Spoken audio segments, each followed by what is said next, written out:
Right, today's video is going to be that other bit of footage that I had on the computer of fishing. It was a good day's fishing. I was catching plenty of fish.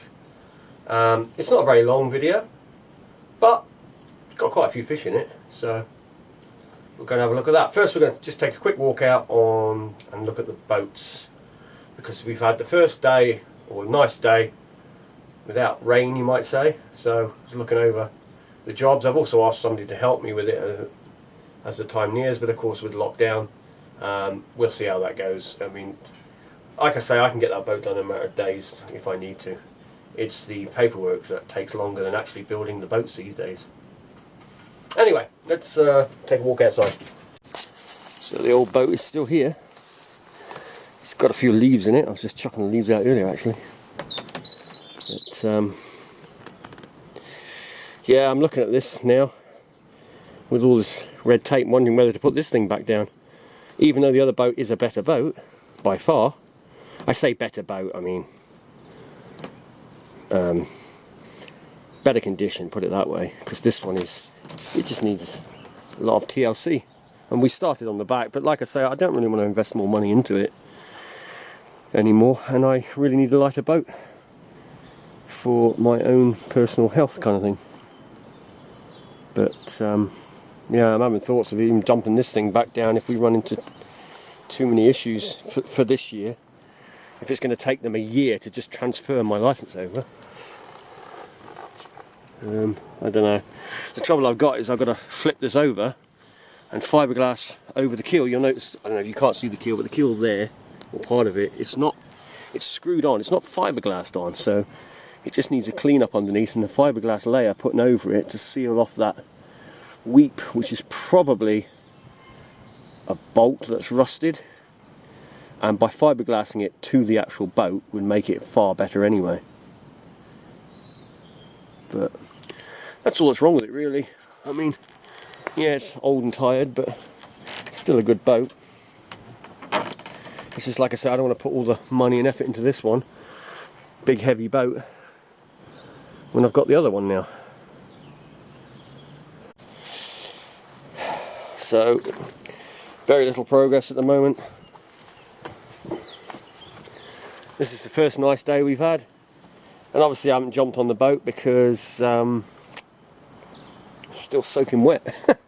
You can't really lay fiberglass or anything like that while it's like this. It needs a few good days of dry weather.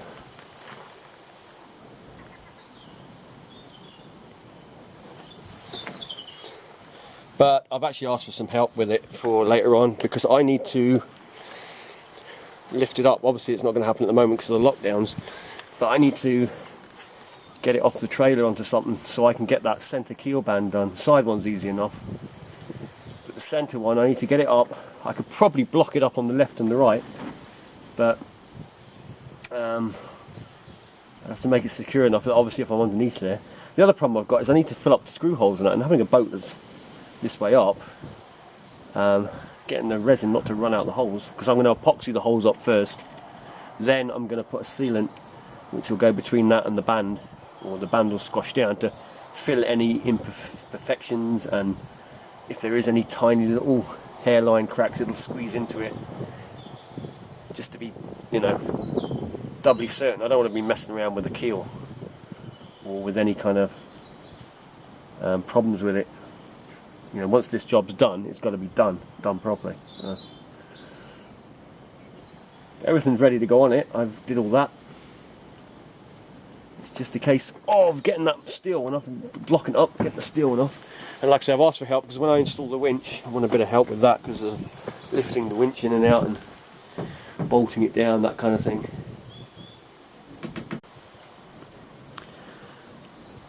Hopefully, in the next month and into March, we'll get this done. And as soon as it's done, get it straight down to the water. And out it goes. Barring any red tape BS. But as you can see, it's a much, I say nice, it's not nice as such, it's just in much better condition. I mean, all this you see here, it's all superficial. Nothing that a buff up be sorted. It's only that keel really, and of course the floor and the winch attachment and that. Everything else is pretty much there. And obviously I've got to transfer sounders and things across to it, but it's not a great deal of work. I've taken on far worse boats than this and restored them before, so crikey, the first one I ever had was just a shell in a field. All the wood on it had rotted away, but we rebuilt it, and that is the one that's actually sitting in the garden, which isn't looking too good these days, but Christ, that was 20 something years ago. So, and at the time I think I paid for that one in the garden, I think I paid 300 originally when it was just a shell, and I had many years of use out of it, and I've still got it to this day.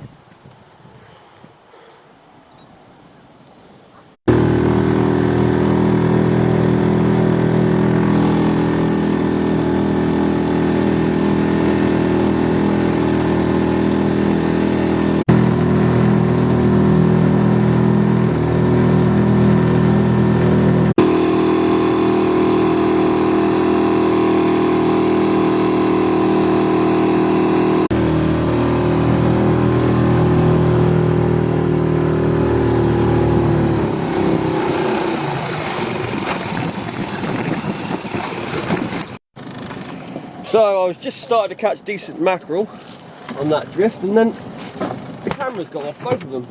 Typical. It's always the way it is. When you start getting a few fish, and your camera's gone.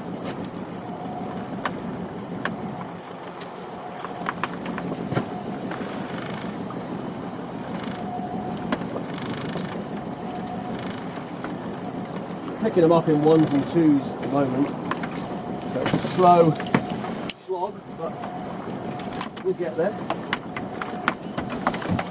Well, we hope we'll get there.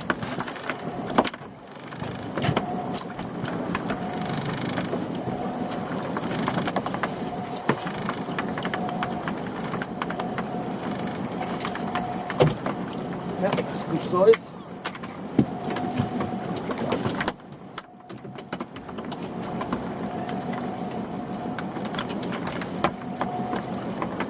On the side camera because the other one's flat. I haven't changed it yet, so it's more awkward to get the battery out of that one. It's got a little clip thing, and the clip holds the battery in. Whereas this one, I broke the clip off, so the battery changes much quicker. Oh, it's going to be a good line, I think. Yeah, it's a giant one. There's only two, but they're big, you see. I mean, these things are huge in comparison to normal mackerel. These are monsters. Those are sort of heading on 2 pounders, you know. Not quite 2 pound, I wouldn't have thought, but getting there. Probably 1 3/4.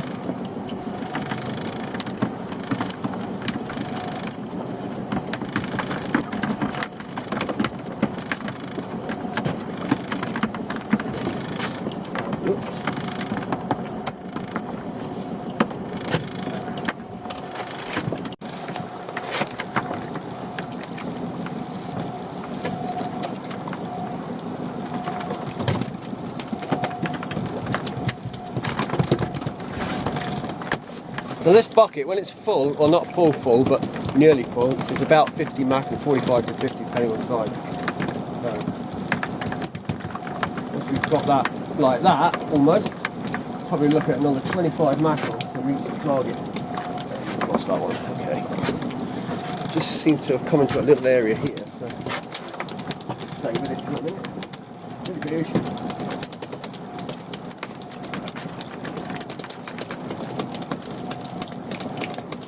And that one came off as well. It seems to go for a run where you just keep losing them and then you're back onto catching them again.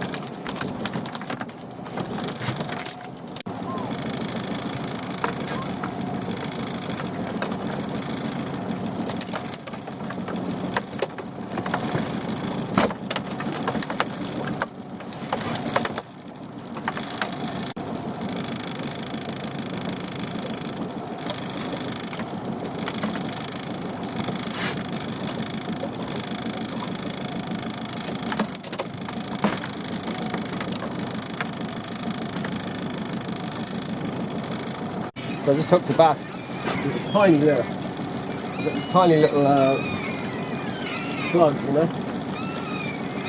Probably be a tiny fish. And then the hooks aren't very big in these lures. That's what they're after at the moment, is small baits. So.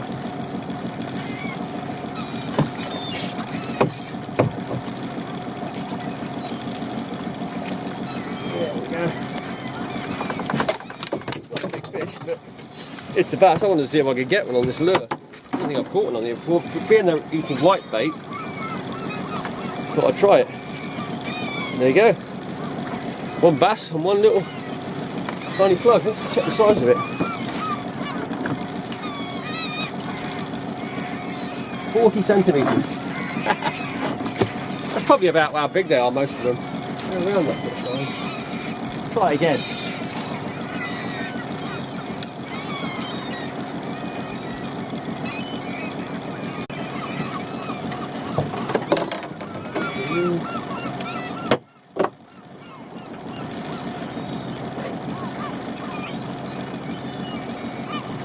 I've still got both cameras onto this, so I don't know what it is. Could be a bass. The weight around it was like a bass, but now it's heavy weight. But it was still fighting.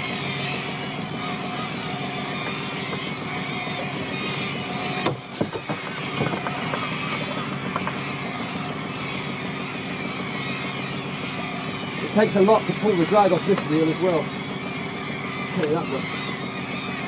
Look at foul up. It's only a pollack, but it is foul up. It's still a decent one.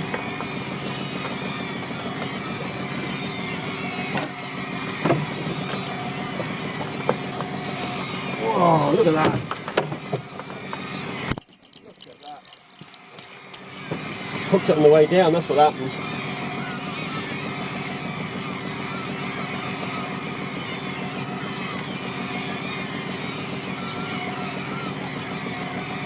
Yeah, the birds are going nuts. It's a shoulder small bass. Look at that. That's a pollack and a half there. Hold on. Yeah. Look at that.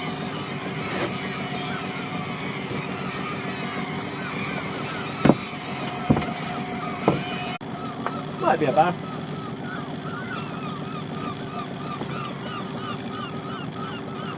Pretty deep, might be a pollack even. Because the lure I think sinks, yeah, it's pollack. It's a big old pollack down here, I'll tell you that much. It's another giant, well not giant, but, well yeah, it's pretty big actually. In you go. Dang. Big pollack there.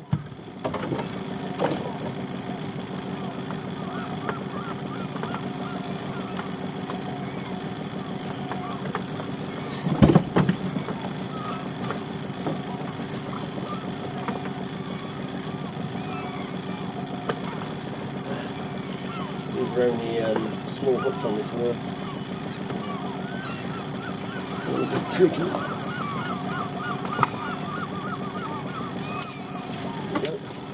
Look at that. It's another beast. Well, we've well got up the pollack to it.